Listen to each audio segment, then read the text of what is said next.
জিলহজ মাসের প্রথম 10 দিনের রোজা তো আল্লাহ রসুল ছাড়েন নাই, লাভ কি? জামিআ তিরমিজির 758 নম্বর হাদিস, عن أبي هريرة رضي الله تعالى عنه قال قال رسول الله صلى الله عليه وسلم يعدل صيام كل يوم منها بصيام سنة। আবু হুরায়রা রাদিয়াল্লাহু তাআলা আনহু বর্ণনা করেন, আল্লাহর রাসূল সাল্লাল্লাহু আলাইহি ওয়াসাল্লাম বলেন, জিলহজ মাসের প্রথম 9 দিনের প্রতিদিনের রোজা আল্লাহ রাব্বুল আলামিন 1 বছর রোজা রাখার সওয়াব দান করবেন।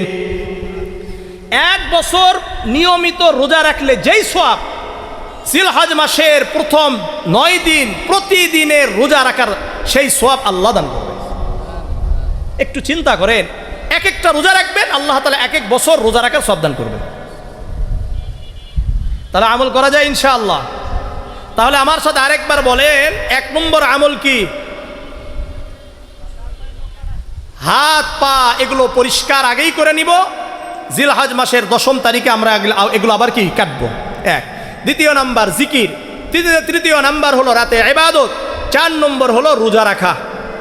5 নম্বর বিশেষভাবে 9 তারিখের রোজা রাখা। কত তারিখের? জিলহজ মাসের 9 তারিখের রোজা রাখা। রাখলে লাভ কি?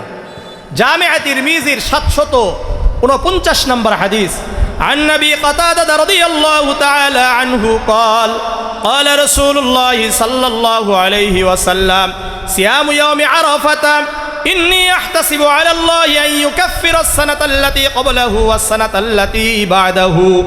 আবু কাতাদা রাদিয়াল্লাহু তাআলা আনহু বর্ণনা করেন, আল্লাহর রাসূল সাল্লাল্লাহু আলাইহি ওয়াসাল্লাম বলেন, সিয়ামু ইয়াউমি আরাফাতা, যে ব্যক্তি আরাফার দিনের রোজা রাখে, অর্থাৎ জিলহজ মাসের 9 তারিখের রোজা রাখে, আমি আশা করি আল্লাহ রাব্বুল আলামিন তার পিছনের 1 বছরের গুনাহ মাফ করে দিবেন। সামনের 1 বছরের গুনাহ আল্লাহ রাব্বুল আলামিন মাফ করে দিবেন। এখন প্রশ্ন হতে পারে যে সামনের 1 বছর তো নাও থাকতে পারে, মারাও যেতে পারে। কিছু কিছু হাদিস বিশারদরা বলেছেন, যেহেতু আল্লাহ মাফ করবেন, তাহলে 1 বছর তো আপনাকে থাকতে হবে, অর্থাৎ 1 বছর আপনার আয়ু আল্লাহ বৃদ্ধি করে দিবেন। এই জিলহজ মাসের গুরুত্ব, ফজিলত, এই জিলহজ মাসে কি কি আমরা আমল করব। আল্লাহ রাব্বুল আলামিন সূরাতুত তাওবার 36 নম্বর আয়াতে বলেন, ইন্না ইদ্দাতাশ শুহুরি ইনদাল্লাহি 12 শাহরান ফি কিতাবিল্লাহি ইয়াওমা খালাকাস সামাওয়াতি ওয়াল আরদা মিনহা আরবাআতুন হুরুম। আল্লাহ রাব্বুল আলামিন বলেন, আল্লাহ রাব্বুল আলামিন এই আসমান এবং জমিন যেদিন সৃষ্টি করেছেন, সেদিন থেকে আল্লাহ তাআলার কিতাবে লিখিত রয়েছে পৃথিবীতে 12টি মাস। কয়টি মাস? 12টি মাস। এই 12টি মাসের মধ্যে আল্লাহ বলেন শ্রেষ্ঠ আর সম্মানিত মাস হলো 4টা। কয়টা? 4টা।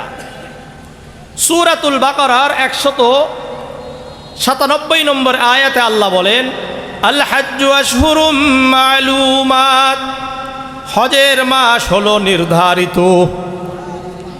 তাহলে 4টি মাস হলো সম্মানিত, আবার হজের মাসও নির্ধারিত। এটার ব্যাখ্যা জামিআ তিরমিজির 1512 নম্বর হাদিস, عن أبي هريرة رضي الله تعالى عنه قال قال رسول الله صلى الله عليه وسلم। আবু হুরায়রা রাদিয়াল্লাহু তাআলা আনহু বর্ণনা করেন, আল্লাহর রাসূল সাল্লাল্লাহু আলাইহি ওয়াসাল্লাম বলেন, আশহুরুল হুরুমি আরবাআতুন, সম্মানিত মাস হলো 4টি। কয়টি? 4টি। রজব, ওয়াজুল কয়দাতি, ওয়াজুল হিজ্জাতি ওয়াল মুহাররম। আল্লাহর রাসূল বলেন সম্মানিত মাস হলো 4টি। রজব মাস, জিলকদ মাস, জিলহজ মাস আর মুহাররম মাস।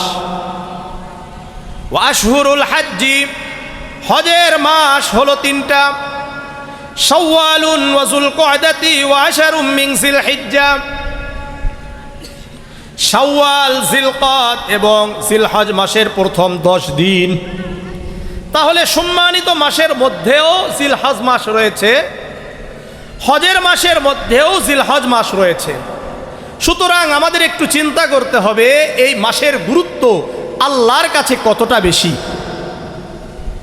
বিশেষ করে জিলহজ মাসের প্রথম 10 দিন, এই 10 দিনকে আল্লাহ রাব্বুল আলামিন কসম করেছেন।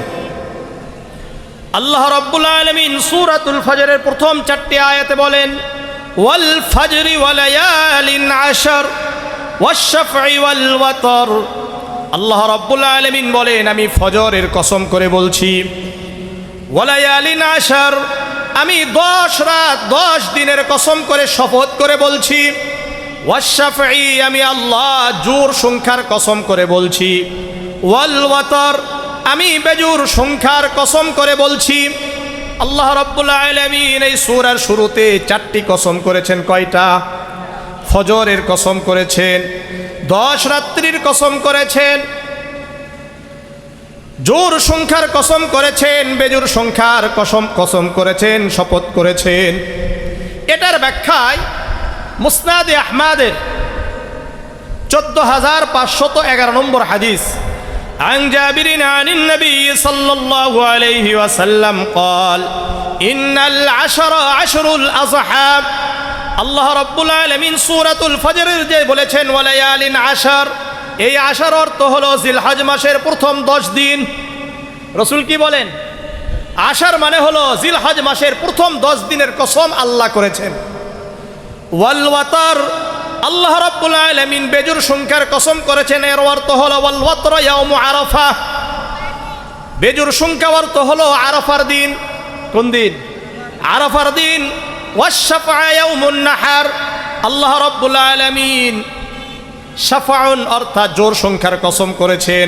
এর অর্থ আল্লাহর রাসূল বলেন জিলহজ মাসের 10ম দিনের কসম করেছেন, অর্থাৎ কুরবানির দিনের কসম করেছেন।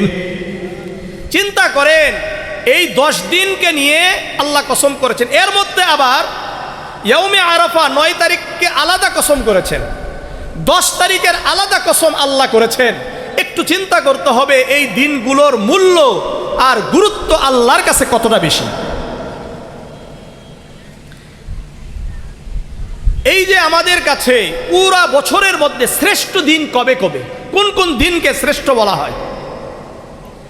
সহিহুল জামিয়ের 1133 নম্বর হাদিস, عن جابر عن النبي صلى الله عليه وسلم قال أفضل أيام الدنيا أيام العشر يعني عشر ذي الحجة। জাবির ইবনে আব্দুল্লাহ রাদিয়াল্লাহু তাআলা আনহু বর্ণনা করেন, আল্লাহর রাসূল সাল্লাল্লাহু আলাইহি ওয়াসাল্লাম বলেন, আফজালু আইয়ামিদ দুনিয়া, দুনিয়ার যত দিন রয়েছে এর মধ্যে শ্রেষ্ঠ দিন হলো জিলহজ মাসের প্রথম 10 দিন। প্রথম 10 দিন সর্বশ্রেষ্ঠ দিন আল্লাহর কাছে। আল্লাহর কাছে এই 10 দিনের আমল যতটা প্রিয়, এতটাই প্রিয়, অধিক প্রিয় অন্যান্য দিনগুলো থেকে। বছরের আমরা যেই দিনগুলোতে আমল করি, এই আমলের দিনগুলো থেকে সবচাইতে বেশি আমল অর্থাৎ অধিক প্রিয় আমল হলো এই জিলহজ মাসের প্রথম 10 দিনের আমল। জামিআ তিরমিজির 757 নম্বর হাদিস, আনা আব্দুল্লাহ ইবনে আব্বাস রাদিয়াল্লাহু তাআলা আনহু قال قال رسول الله صلى الله عليه وسلم ما من أيام العمل الصالح فيهن أحب إلى الله من هذه الأيام العشر। আব্দুল্লাহ ইবনে আব্বাস রাদিয়াল্লাহু তাআলা আনহু বর্ণনা করেন, আল্লাহর রাসূল সাল্লাল্লাহু আলাইহি ওয়াসাল্লাম বলেন, আল্লাহ রাব্বুল আলামিনের কাছে জিলহজ মাসের প্রথম 10 দিনের আমল থেকে আর কোনো আমল এতটা অধিক প্রিয় নয়। এই 10 দিন আমল আল্লাহর কাছে যতটা প্রিয়, বছরের অন্য দিনের আমলগুলো আল্লাহর কাছে ততটা প্রিয় নয়।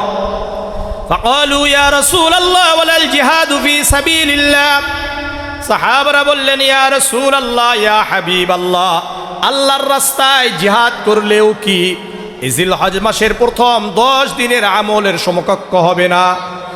فقال رسول الله صلى الله عليه وسلم ولا الجهاد في سبيل الله আল্লাহর রাসূল বললেন না না হবে না আল্লাহর রাস্তায় জিহাদ করলেও এই 10 দিনের আমল যতটা আল্লাহর কাছে প্রিয় ততটা অধিক প্রিয় আল্লাহর কাছে হবে না ইল্লা রাজুলুন খরাজা বিনাফসিহি ওয়া মালিহি ওই ব্যক্তি যেই ব্যক্তি নিজের জীবন এবং নিজের সম্পদ নিয়ে আল্লাহর রাস্তায় বের হয়েছে ফালাম ইয়ারজি মিন যালিকা বিশাইইন কিন্তু জীবন আর সম্পদ নিয়ে ফিরে আসে নাই অর্থাৎ আল্লাহর রাস্তায় শহীদ হয়ে গেছে ওই ব্যক্তির কথা ভিন্ন একটা হলো জিহাদে যাওয়া আবার ফিরে আসা জিহাদে যাওয়ার পরে যদি ফিরে আসে তাহলে তার এই জিহাদটাও আল্লাহর কাছে এই 10 দিনের আমল থেকে বেশি প্রিয় নয় কেউ যদি জিহাদে গিয়ে শহীদ হয়ে গেছে তার মর্যাদা আল্লাহর কাছে আলাদা সুতরাং আমরা কোরআনের আয়াত এবং 4টা হাদিস থেকে বুঝলাম যে আল্লাহর কাছে জিলহজ মাসের প্রথম 10 দিনের গুরুত্বটা কতটা বেশি এখন আমরা আসি এই 10 দিনে আমরা আমল করব কি কি 1 নম্বর আমল আমরা জিলহজ মাসের প্রথম 9 দিন আমরা আমাদের হাতের আঙ্গুলের নখ মাথার চুল গোঁফ নাভির নিচের পশম বগলের নিচের পশম এগুলো এই 9 দিনের মধ্যে কাটবো না এগুলো আগেই পরিষ্কার করে নিব এবং জিলহজ মাসের 10 তারিখ অর্থাৎ কুরবানির দিনে কুরবানির পশু জবাহ করার পরে আমরা যদি এগুলো আবার পরিষ্কার করি আল্লাহ তাআলা কুরবানি করার সওয়াব দান করবেন এখানে 3টা হাদিস আমরা মনোযোগ 4টা হাদিস শুনবো তাহলে আমাদের কাছে বিষয়টা স্পষ্ট হবে সুনানে ইবনে মাজার 3149 নম্বর হাদিস عن أم سلمة أن النبي صلى الله عليه وسلم قال এদেরকে একটু সরাই দিলে ভালো হয় এদেরকে দিয়ে তো আমরা আলোচনা করতে পারবো না আপনাদেরকে তো প্রথমে বললাম عن أم سلمة أن النبي صلى الله عليه وسلم قال إذا دخل العشر وأراد أحدكم أن يضحي فلا يمس من شعره ولا بشره شيئا উম্মে সালমা রাদিয়াল্লাহু তাআলা আনহা বর্ণনা করেন আল্লাহর রাসূল সাল্লাল্লাহু আলাইহি ওয়াসাল্লাম বলেন যখন জিলহজ মাসের প্রথম 10 দিন প্রবেশ করবে আর তোমাদের মধ্যে যে কেউ কুরবানি করার ইচ্ছা পোষণ করে অর্থাৎ যাদের উপর কুরবানি ওয়াজিব হয় ফালা ইয়ামাসসা মিন শা'রিহি ওয়ালা বাশারিহি শাইআন ওই ব্যক্তি যেন তার চুল না কাটে তার শরীরের কোনো অংশ যেন না কাটে এই হাদিস থেকে বোঝা যায় এবং এর পরবর্তীতে সহিহ মুসলিমের 5013 নম্বর হাদিস عن أم سلمة أن النبي صلى الله عليه وسلم قال إذا رأيتم هلال ذي الحجة وأراد أحدكم أن يضحي فليمسك عن شعره وأسفاره أم سلمة رضي الله تعالى عنها বর্ণনা করেন আল্লাহর রাসূল সাল্লাল্লাহু আলাইহি ওয়াসাল্লাম বলেন যখন তোমরা জিলহজ মাসের চাঁদ দেখতে পাবে জিলহজ মাসের চাঁদ দেখা গেছে আর তোমাদের মধ্যে যারা কুরবানি করার ইচ্ছা পোষণ করবে অর্থাৎ কুরবানি যাদের উপর ওয়াজিব ফালইউমসিক আন শারিহি ওয়া আসফারিহি ওই ব্যক্তিরা জানো এই প্রথম জিলহজ মাসের প্রথম 9 দিন জানো তাদের হাতের আঙ্গুলের নখগুলো পায়ের আঙ্গুলের নখগুলো যেন না কাটে গোঁফ যেন না কাটে মাথার চুল যেন না কাটে নাভির নিচের অংশের চুলগুলো যেন না কাটে এবং বগলের চুল যেন না কাটে এই দুই হাদিস থেকে বোঝা যায় যাদের উপর কুরবানি ওয়াজিব শুধু তারাই কি করবে না হাতের আঙ্গুলের পায়ের আঙ্গুলের নখ কাটবে না চুল কাটবে না গোঁফ কাটবে না এরপরে এরা যদি ঈদুল আজহার দিন অর্থাৎ কুরবানির দিনে কাটে তাহলে সওয়াব পাওয়া যাবে এই দুটা হাদিস থেকে বোঝা যায় কিন্তু সুনানে নাসাঈর 4365 নম্বর হাদিস عن عبد الله بن عمرو بن العاص رضي الله تعالى عنه قال رسول الله صلى الله عليه وسلم لرجلين أمرت بيوم الأضحى عيدا جعل الله لهذه الأمة আব্দুল্লাহ ইবনে আমর ইবনে আল আস রাদিয়াল্লাহু তাআলা আনহু বর্ণনা করেন আল্লাহ রসুল সাল্লাল্লাহু আলাইহি ওয়াসাল্লাম একজন ব্যক্তিকে ডেকে বললেন, এই শোনো, উমিরতু বিয়াউমিল আসহা ঈদান, আল্লাহ রাব্বুল আলামিন আমাকে আদেশ করেছেন জিলহজ মাসের 10 তারিখকে ঈদ উদযাপন করতে। জিলহজ মাসের 10ম দিন ঈদে অর্থাৎ আজহার দিনে, কুরবানির দিনে উৎসব করতে আমাকে আদেশ করেছেন।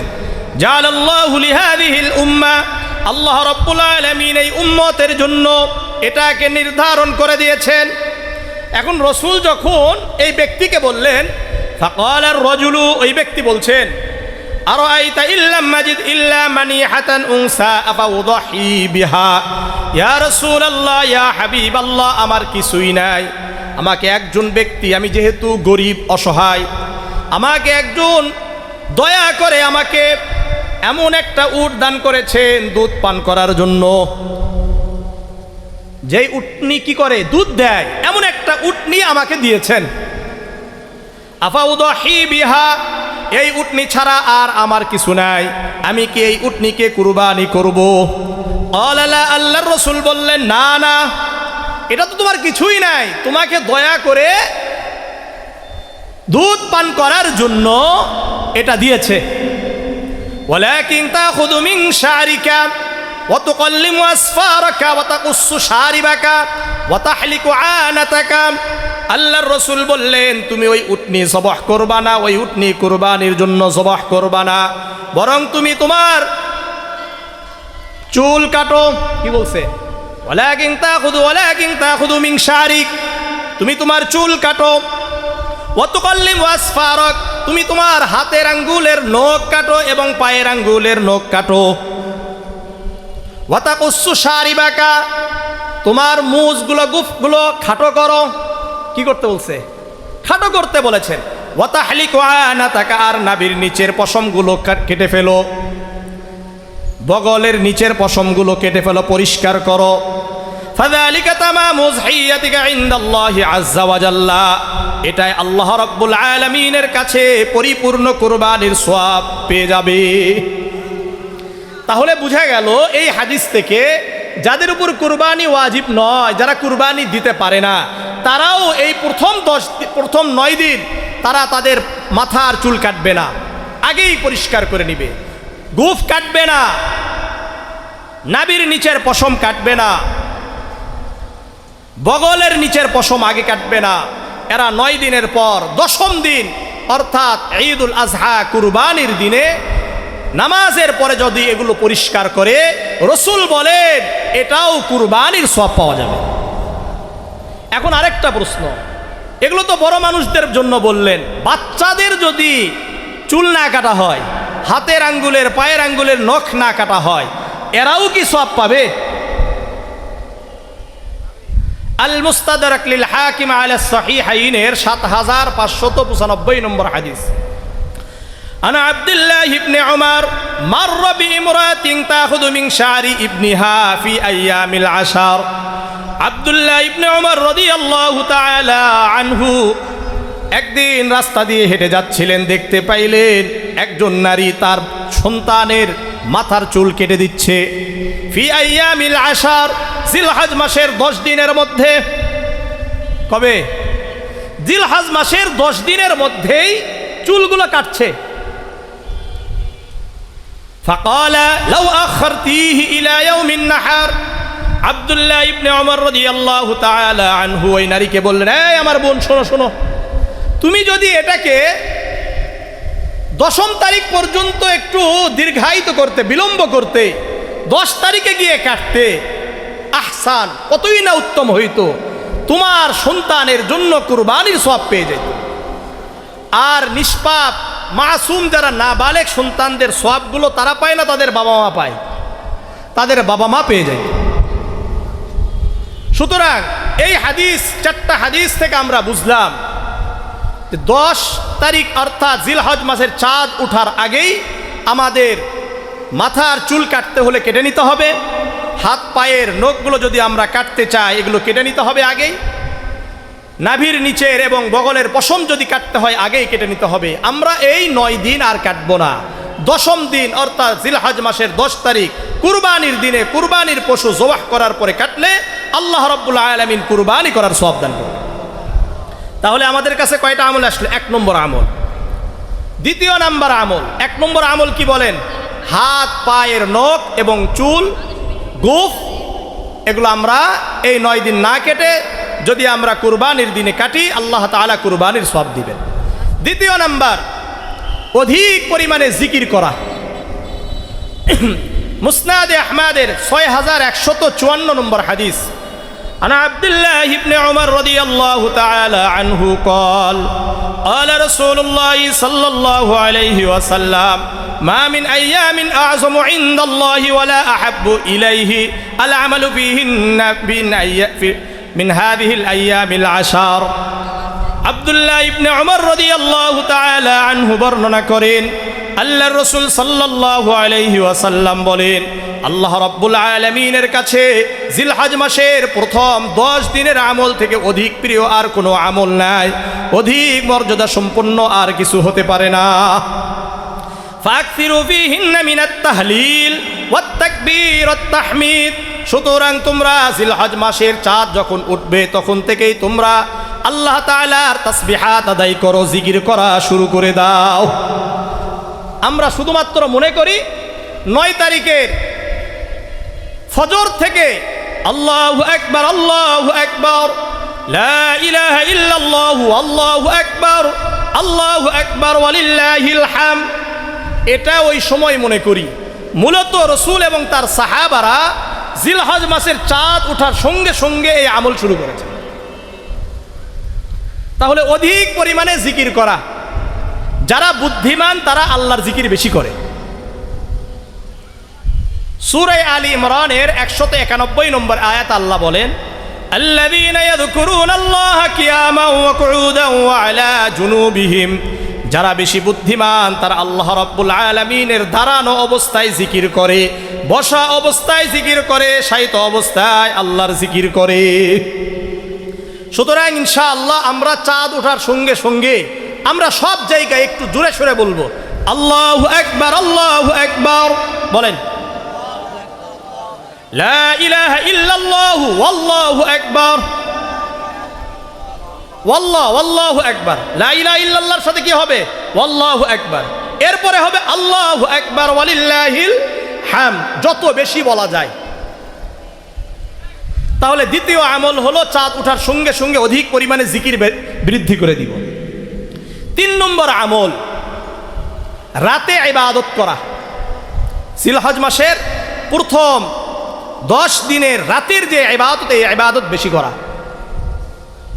জামিআ তিরমিজির 758 নম্বর হাদিস, عن أبي هريرة رضي الله تعالى عنه قال قال رسول الله صلى الله عليه وسلم ما من أيام أحب إلى الله أن يتعبد له فيها من هذه الأيام العشر।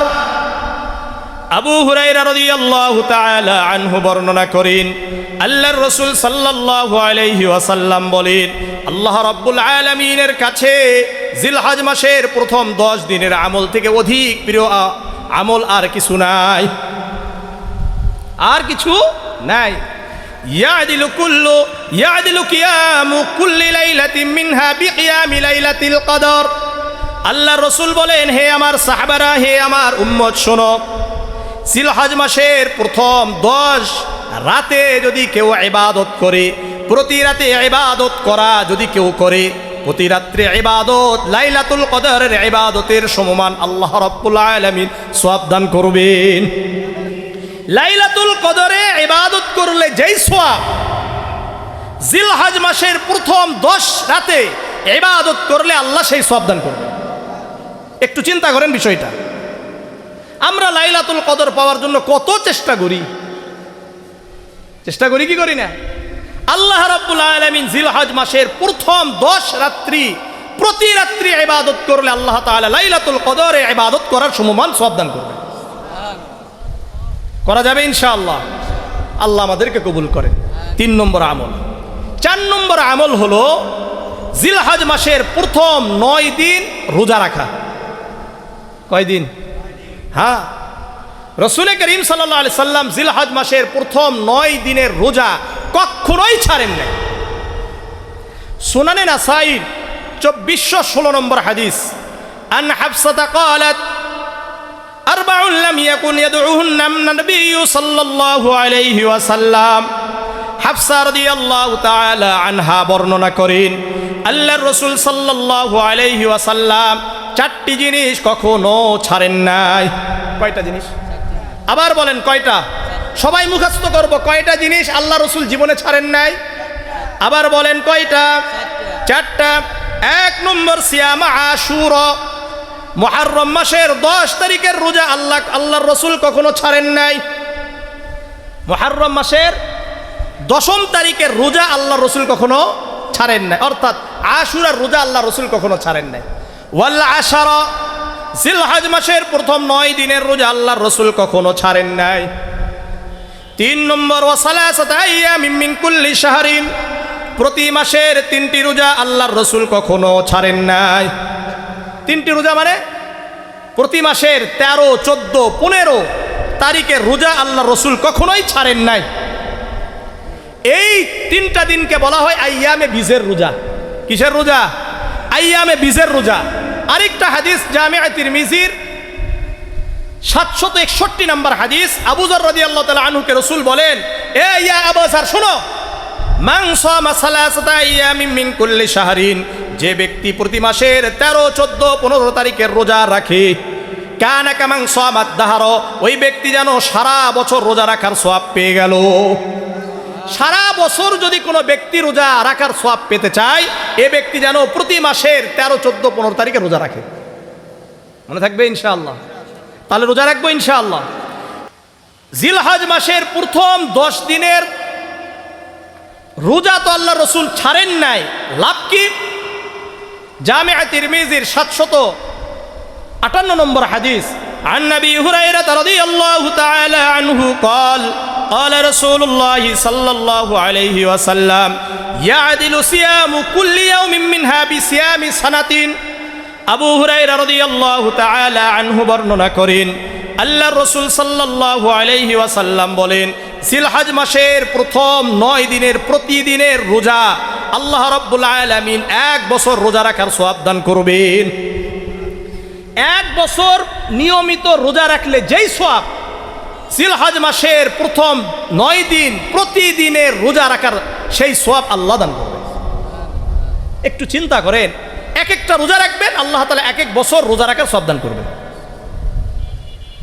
তাহলে আমল করা যায় ইনশাআল্লাহ।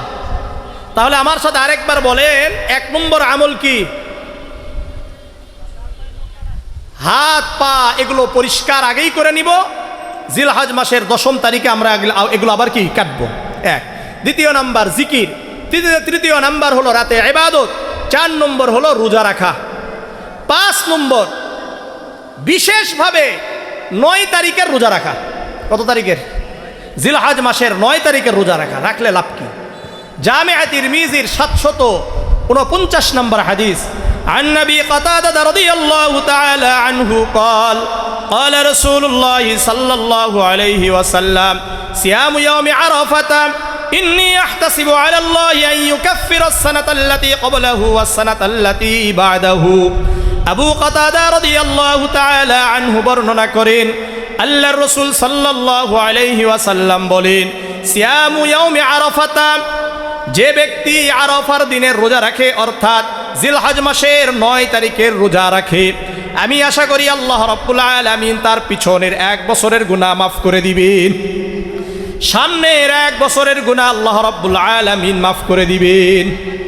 এখন প্রশ্ন হতে পারে যে সামনের 1 বছর তো নাও থাকতে পারে, মারাও যেতে পারে। কিছু কিছু হাদিস বিশারদরা বলেছেন, যেহেতু আল্লাহ মাফ করবেন, তাহলে 1 বছর তো আপনাকে থাকতে হবে, অর্থাৎ 1 বছর আপনার আয়ু আল্লাহ বৃদ্ধি করে দিবেন। বুঝে আসছে?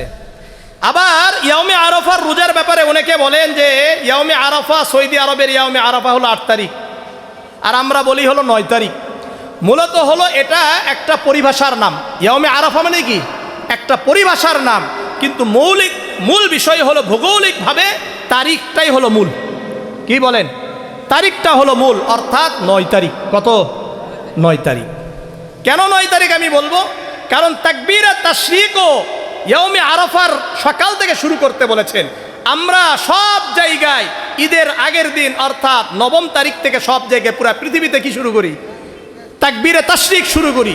যেহেতু হাদিসের মধ্যে তাকবীরে তাশরিকের কথাও ইয়াউমে আরাফার সকাল থেকে বলা হয়েছে, আবার রোজার কথাও ইয়াউমে আরাফা বলা হয়েছে। তাকবীরে তাশরিক আমরা যেহেতু 9 তারিখে নিতে পারছি, তাহলে রোজাটাও আমরা 9 তারিখে নিতে পারি। ঠিক আছে? এরপরেও আমি আমার জায়গা থেকে বলি যে যদি কারো সন্দেহ থাকে, ইলা সালাতিল আসরি মিন আখিরি আইয়ামিত তাশরিক, ওমর ইবনুল খাত্তাব রাদিয়াল্লাহু তাআলা আনহু আরাফার দিনের ফজরের নামাজ থেকে তাকবীরে তাশরিক বলা শুরু করতেন।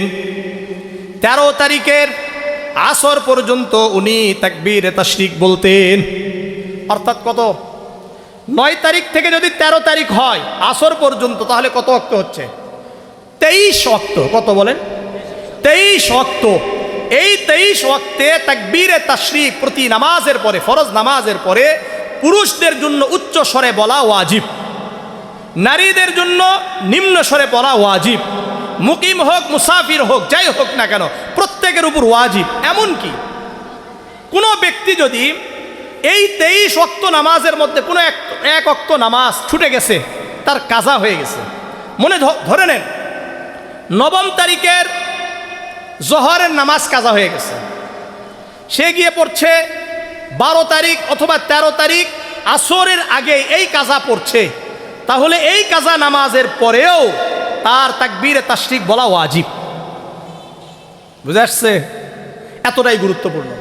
অর্থাৎ কেন? তার যেহেতু নামাজ ছুটে গেছে, তাকবীরে তাশরিকও ছুটে গেছে। নামাজ ফরজ ছিল, তাকবীরে তাশরিক ওয়াজিব ছিল। এই জন্য কোনোটা কি করা যাবে না, ছাড়া যাবে না তাকবীরে তাশরিক। বিষয়টা মনে থাকবে ইনশাআল্লাহ। আল্লাহ আমাদেরকে বুঝার তৌফিক দান করেন। কয় নম্বর গেল? 6 নাকি? হ্যাঁ, 7 নম্বর, আমাদেরকে আল্লাহ রাব্বুল আলামিন ঈদের রাত্রি দান করেছেন। কি দিয়েছেন? আচ্ছা, ঈদের রাত্রির আগের 7 নম্বরে আমরা আসি হজের ব্যাপারটা। জিলহজ মাসে এই 10 তারিখের মধ্যে আল্লাহ তাআলা কি হজকে ফরজ করেছেন। সূরা আলী ইমরানের 97 নম্বর আয়াতে আল্লাহ বলেন, ওয়ালিল্লাহি আলান নাসি হিজ্জুল বাইতি মান ইসতাতাআ ইলাইহি সাবিলা।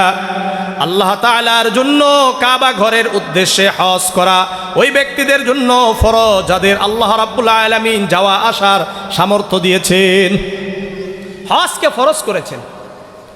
সহিহ মুসলিমের 1337 নম্বর হাদিস, عن أبي هريرة رضي الله تعالى عنه قال خطبنا رسول الله صلى الله عليه وسلم يا أيها الناس إن الله قد فرض عليكم الحج فحجوا। আবু হুরায়রা রাদিয়াল্লাহু তাআলা আনহু বর্ণনা করেন, আল্লাহর রাসূল সাল্লাল্লাহু আলাইহি ওয়াসাল্লাম একদিন আমাদেরকে সম্বোধন করে বললেন, হে লোক সকল শোনো, নিশ্চয় আল্লাহ রাব্বুল আলামিন তোমাদের উপর হজকে ফরজ করেছেন, সুতরাং তোমরা হজ করো। তোমাদের উপর হজকে ফরজ করেছেন, সুতরাং তোমরা হজ করবা, হজ করো। ফাকাল রাজুলুন কুল্লা আমিন ইয়া রাসূলুল্লাহ। একজন ব্যক্তি এসে বললেন, ইয়া রাসূলুল্লাহ, প্রতি বছর কি হজ ফরজ? কি বলছে? প্রতি বছর কি হজ ফরজ? ফাসাকাতা, আল্লাহর রাসূল চুপ থাকলেন। হাত্তা ক্বালাহা সালাসান, ওই ব্যক্তি 3 বার বললেন। কয়বার? ইয়া রাসূলুল্লাহ, হজ কি প্রতি বছর ফরজ? প্রতি বছর ফরজ, প্রতি বছর ফরজ। فقال رسول الله صلى الله عليه وسلم لو قلت نعم لوجبت ولما استطعتم। আল্লাহর রাসূল বললেন, আমি যদি বলতাম হ্যাঁ ফরজ, তাহলে প্রতি বছর তোমাদের জন্য হজ ফরজ হয়ে যেত, অথচ তোমরা প্রতি বছর হজ আদায় করতে পারতে না। যাদের উপর হজ ফরজ প্রতি বছর হজ করা কি সম্ভব? সম্ভব নয়। সুতরাং আমি যা বলি তোমরা আমাকে এটার উপর ছেড়ে দাও। রাসূল বলেন, সুম্মা ক্বালা, এরপর আল্লাহর রাসূল বলেন, দারুনি মা তারাকতুকুম, আমি তোমাদেরকে যেই অবস্থায় ছেড়ে দিই, যেই কথার উপর ছেড়ে দিই, তোমরা আমাকেও ছেড়ে দাও। আমি যা বলেছি আলহামদুলিল্লাহ, এর বেশি আর প্রশ্ন করো না। কেন?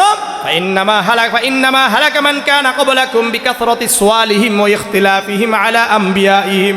কেননা তোমাদের পূর্ববর্তী অধিকাংশ মানুষরা জাতি এই জন্য ধ্বংস হয়েছে তাদের অধিক প্রশ্নের কারণে।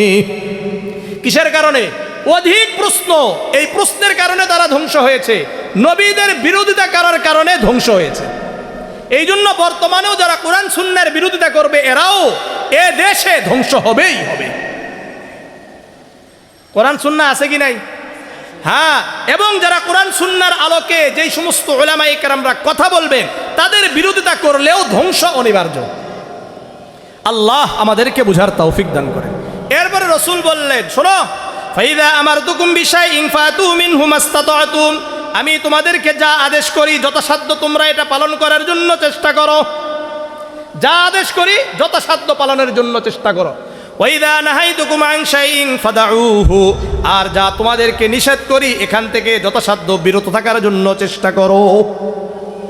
সুতরাং জীবনে হজ কয়বার ফরজ হয় বলেন? একবার।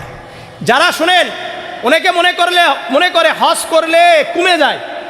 হজ করলে কি হয়? সম্পদ কমে না, বরং বাড়ে। সম্পদ কি হয়?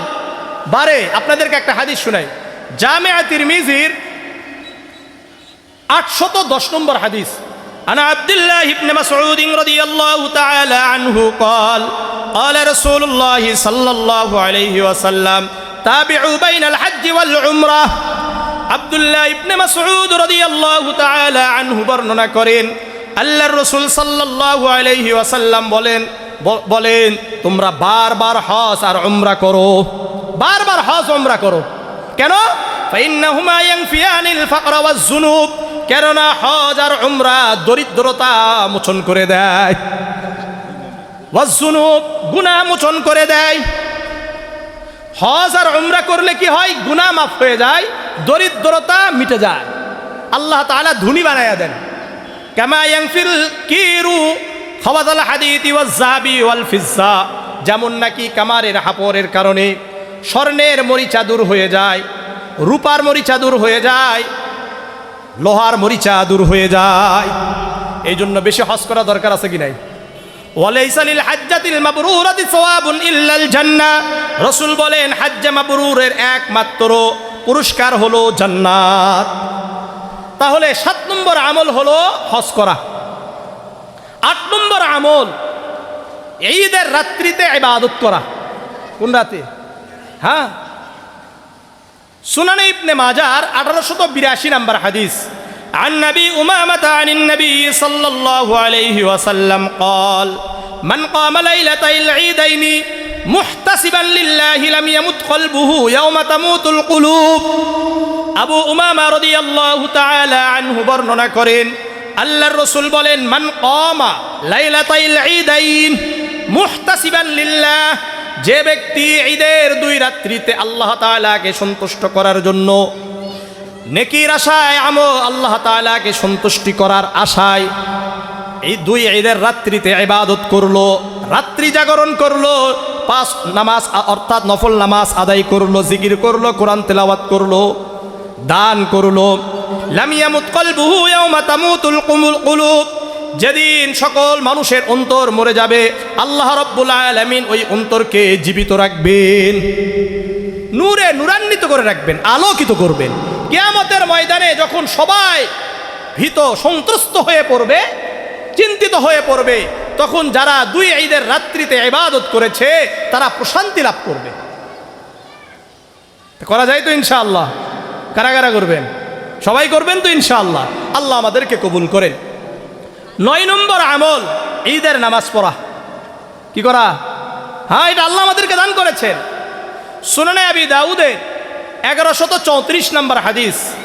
عن أنس بن مالك رضي الله تعالى عنه قال قال رسول الله صلى الله عليه عن أنس رضي الله تعالى عنه قال لما قدم النبي صلى الله عليه وسلم المدينة, আল্লাহর রাসূল যখন মক্কা থেকে মদিনায় হিজরত করে আসলেন, মক্কা থেকে মদিনায় হিজরত করে আসছেন, ওয়ালাহুম ইয়াওমান ইয়ালআবুনা ফীহিমা, আল্লাহর রাসূল এবং তার সাহাবারা দেখলেন মদিনায় 2 দিন মানুষরা উৎসব উদযাপন করে। কি করে? খেলাধুলা করে, উৎসব করে। ফাকালা মা হাযানিল ইয়াওমান, আল্লাহর রাসূল বললেন এই মদিনাবাসীরা এই 2 দিন কি? ক্বালু কুন্না নালআবু ফীহিমা ফিল জাহিলিয়া, তারা বলল আমরা জাহিলি যুগ থেকে এই 2 দিনে উৎসব পালন করি। আল্লাহর রাসূল বললেন কদ আবদালাকুমুল্লাহু বিহিমা খায়রাম মিনহুমা ইয়াউমাল আযহা ওয়া ইয়াউমাল ফিতর। আল্লাহ রাব্বুল আলামিন এই 2 উৎসবের পরিবর্তে আল্লাহ রাব্বুল আলামিন এর থেকে উত্তম 2টি দিন তোমাদেরকে দান করলেন, ঈদুল আযহা এবং ঈদুল ফিতর। সুতরাং ঈদুল আযহার দিনে নামাজ পড়া। আর 10 নম্বর আমল হলো কুরবানি করা। কি করা? কুরবানি করা। এটা ফরজ। এটা কি? ফাসাল্লি লিরাব্বিকা ওয়ানহার, হে নবী আপনি আপনার রবের জন্য সালাত আদায় করুন, আপনার রবের জন্য কুরবানি করবেন। কি করতে হবে? কুরবানি করতে হবে। হ্যাঁ, যাদের উপর কুরবানি ওয়াজিব এরা যদি কুরবানি না করে, সুনানে ইবনে মাজার 3123 নম্বর হাদিস, عن نبي هريرة رضي الله تعالى عنه قال قال رسول الله صلى الله عليه وسلم من كان له سعة فلم يضحي। আল্লাহর রাসূল বলেন যেই ব্যক্তির উপর কুরবানি ওয়াজিব হওয়ার পরেও কুরবানি করলো না, ফালা ইয়াকরাবান্না মুসাল্লানা, তারা যেন আমাদের ঈদগাতে না আসে। যাদের উপর কুরবানি ওয়াজিব তারা যদি কুরবানি না করে তাহলে তারা যেন আমাদের ঈদগাতে না আসে, অর্থাৎ ঈদের নামাজ তাদের জন্য পড়া লাগবে না। কতটা হুমকি দিয়েছেন। সুতরাং ঈদুল আযহায় কুরবানি করা এটা ওয়াজিব। এটা কি? ওয়াজিব। আল্লাহ রাব্বুল আলামিনের কাছে ইয়াউমুন নাহার, জিলহজ মাসের 10 তারিখে সবচাইতে বেশি প্রিয় আমল হলো পশু জবাহ করা। কি করা? পশু জবাহ করা। জামিআ তিরমিজির 1493 নম্বর হাদিস, আন আয়েশা আন্নান নবী সাল্লাল্লাহু আলাইহি ওয়াসাল্লাম قال ما عمل آدمي من عمل يوم النحر أحب إلى الله من إهراق الدم। আয়েশা রাদিয়াল্লাহু তাআলা আনহা বর্ণনা করেন আল্লাহর রাসূল সাল্লাল্লাহু আলাইহি ওয়াসাল্লাম বলেন জিলহজ মাসের 10ম তারিখে যত আমল করা হয় সবচাইতে বেশি আল্লাহ রাব্বুল আলামিনের কাছে কুরবানির পশু জবাহ করা, অর্থাৎ কুরবানির পশু জবাহ করা থেকে উত্তম আমল 10ম তারিখে আর কিছু হতে পারে না। ওয়া ইন্নাহা লাতাতি ইয়াউমাল কিয়ামাতি বিকুরুনিহা ওয়া আশআরিহা ওয়া আসফালিহা ওয়া আসলাফিহা। আল্লাহর রাসূল বলেন যে কুরবানির পশু আমরা জবাহ করব, কিয়ামতের ময়দানে এই কুরবানির পশু তার শিং, তার পশম আর তার খুর নিয়ে কিয়ামতের ময়দানে উপস্থিত হবে। আমরা যত কুরবানির পশু পৃথিবীতে জবাহ করে যাব, এই সমস্ত পশু কিয়ামতের ময়দানে তাদের পশম, তাদের শিং, তাদের খুর নিয়ে উপস্থিত হবে। একটু চিন্তা করেন। وَإِنَّ الدَّمَ لَيَقْعُ مِنَ اللَّهِ بِمَكَانٍ قَبْلَ أَن يَقْعَ مِنَ الْأَرْضِ فَطِيبُوا بِهَا نَفْسًا। আল্লাহর রাসূল বলেন শোনো শোনো, যারা জিলহজ মাসের 10ম তারিখ কুরবানির দিনে কুরবানির পশু জবাহ করবে, ওই কুরবানির পশুর রক্ত মাটিতে পড়ার পূর্বে আল্লাহ তাআলার কাছে পৌঁছে যাবে। বুঝে আসছে? প্রতিটি পশমে পশমে আল্লাহ তাআলা নেকি দান করবেন। সুনানে ইবনে মাজার 3127 নম্বর হাদিস, عن زيد بن أرقم رضي الله تعالى عنه قال قال أصحاب رسول الله صلى الله عليه وسلم يا رسول الله ما هذه الأصاحي। زيد بن أرقم رضي الله تعالى عنه বলেন আল্লাহর রাসূলের সাহাবারা বললেন ইয়া রাসূলুল্লাহ মা হাযিহিল আযাহি, এই যে আমরা কুরবানির পশু জবাহ করি লাভ কি? এটা কি? মা হাযিহিল আযাহি, এটা কি? قال سنة أبيكم إبراهيم عليه الصلاة والسلام। আল্লাহর রাসূল বললেন এই কুরবানি হলো তোমাদের পিতা হযরত ইব্রাহিম আলাইহিস সালাতু ওয়াস সালামের সুন্নাত। তাহলে এই হাদিস থেকে বোঝা যায় আমরা যে কুরবানি করছি এই কুরবানির পশু হলো, এই যে কুরবানি করি এটা আমাদের পিতা ইব্রাহিম আলাইহিস সালাতু ওয়াস সালামের সুন্নাহ। সাহাবারা বললেন ফামা লানা ফিহা ইয়া রাসূলুল্লাহ, হে আল্লাহর রাসূল আমাদের লাভ কি? কি বলছে? আমাদের লাভ কি এখানে? আমরা যে কুরবানির পশু জবাহ করব লাভ কি? ক্বালা বিকুল্লি শারাতিন হাসানা আল্লাহর রসুল বললেন প্রতিটি পশমের বিনিময়ে আল্লাহ তাআলা একটি করে নেকি দান করবেন। প্রতিটি পশমের বিনিময়ে আল্লাহ তাআলা নেকি দান করবেন।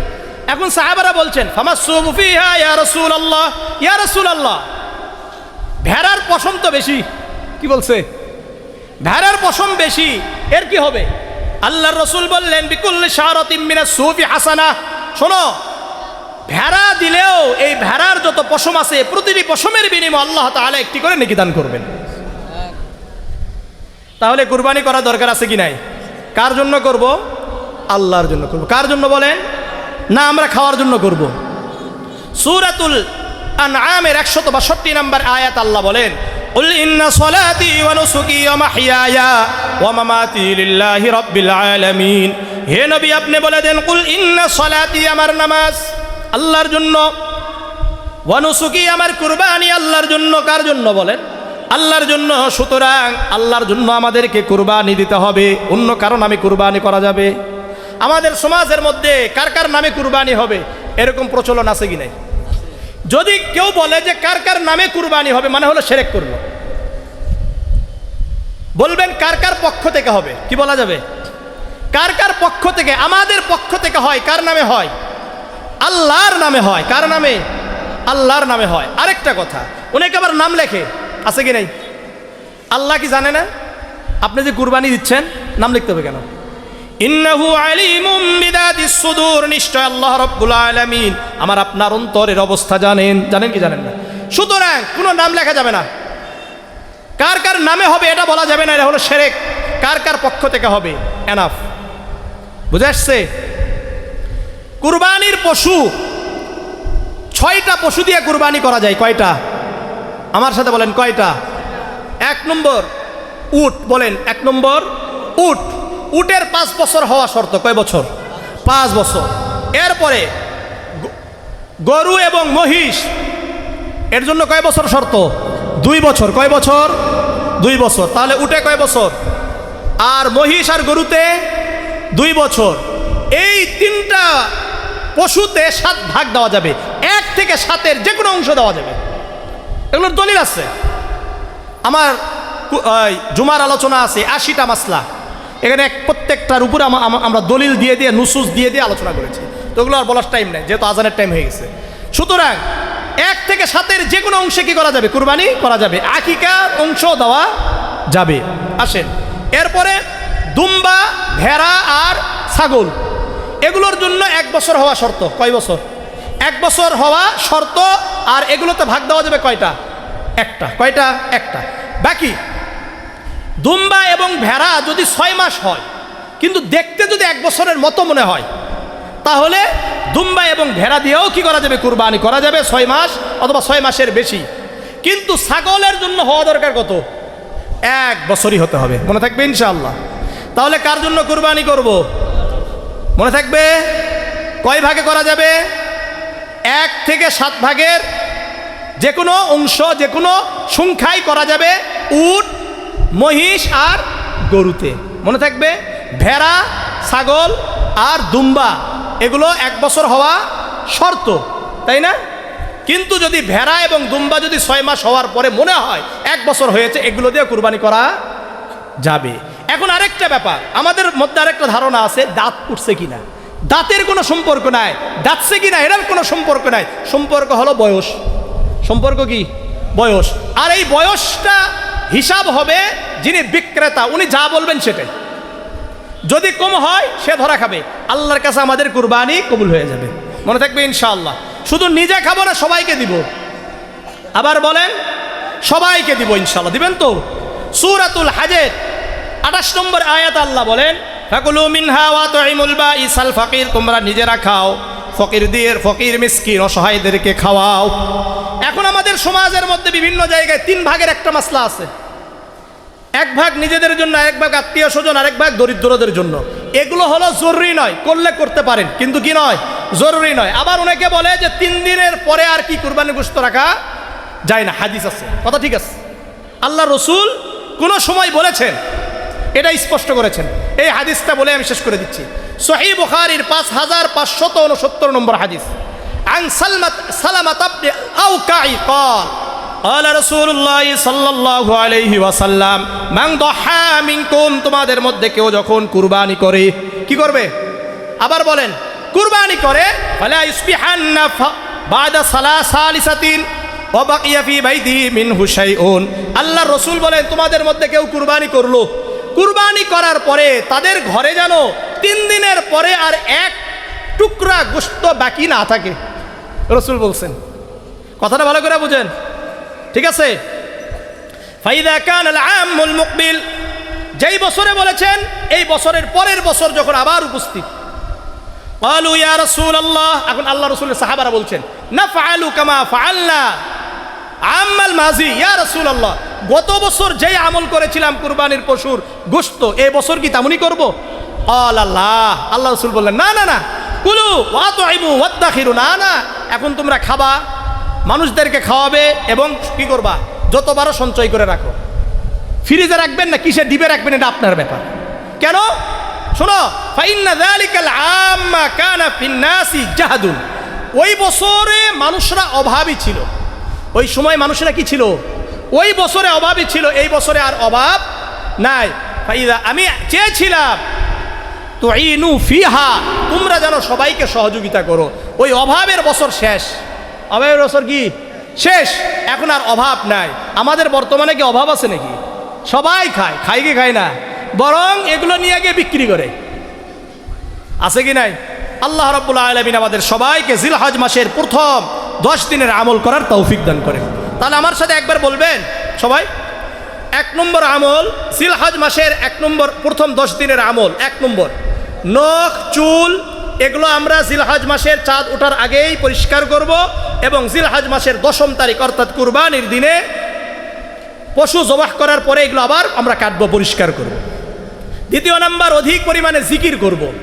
3 নম্বর প্রতি রাতে ইবাদত করব এবং প্রথম 9 দিন আমরা রোজা রাখব বিশেষ করে আরাফার অর্থাৎ 9 তারিখে আমরা জিলহজ মাসের 9ম তারিখের রোজাটা আমরা অবশ্যই রাখব 6 নম্বর তাকবীরে তাশরিক বলা কি বলা তাকবীরে তাশরিক 7 নম্বর যাদের উপর হজ ফরজ তারা হজ করবে 8 নম্বর 2 ঈদ অর্থাৎ আমরা জিলহজ মাসের 9ম তারিখ 10ম তারিখের রাতে যেটা যেহেতু আরবি তারিখ আগে আসে তাই না রাত আগে আসে আগে কি আসে রাত আসে ঈদের রাত্রিতে আমরা ইবাদত করব 9 নম্বর আমরা ঈদের নামাজ আদায় করব 10 নম্বর হলো আমরা কুরবানির পশু জবাহ করব মনে থাকবে তো ইনশাআল্লাহ আল্লাহ রাব্বুল আলামিন আমাদের সবাইকে আগামী জিলহজ মাস এই 2-3 দিন পরেই শুরু হয়ে যাবে আমরা ইনশাআল্লাহ আমল করব তো ইনশাআল্লাহ